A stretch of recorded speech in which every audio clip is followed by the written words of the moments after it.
There was a time when scientists believed that light is only a wave and matter is only made of particles. But in 1924, a French scientist named Louis de Broglie shook the world of physics.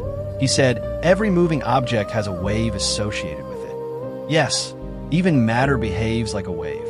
By the way, if you want to understand the dual nature of light in detail, write it down in the comments. I'll make a special video on that topic soon.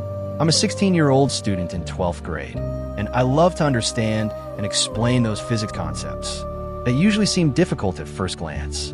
Now let's talk about de Broglie's matter wave theory.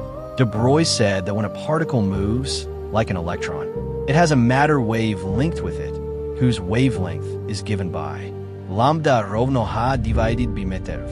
Here, h is Planck's constant, 6.63 times 10 superscript 3 joules second. M is the mass of the particle, and v is its velocity. Now imagine this. If an electron has a mass of 9.11 times 10 superscript 3 superscript 1 kilograms, and it moves with a speed of 1 times 10 meters per second, its wavelength comes out to be about 7.3 times 10 superscript 1 meters, which is almost the size of an atom. That's why the wave nature of an electron is clearly visible at the atomic level. In 1927, Davison and Sharma proved this theory. They observed that when electrons hit a metal surface, they create a diffraction pattern, just like light waves do. And that was solid proof of de Broglie's theory. De Broglie taught the world that everything in the universe has two sides of the same coin, particle and wave. This idea became the foundation of quantum mechanics and changed the way we see the universe forever. And I know exactly what question just came to your mind. If matter has wave nature, then how can solid objects even exist? According to de Broglie's theory, every moving particle, even a football, a car, or you, has a wavelength. But that wavelength depends on momentum.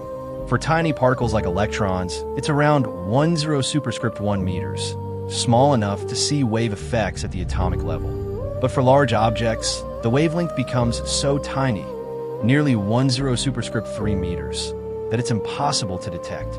That's why we don't see solid things acting like waves, even though technically they are. And I'm sure after hearing all this, one question must have popped into your mind.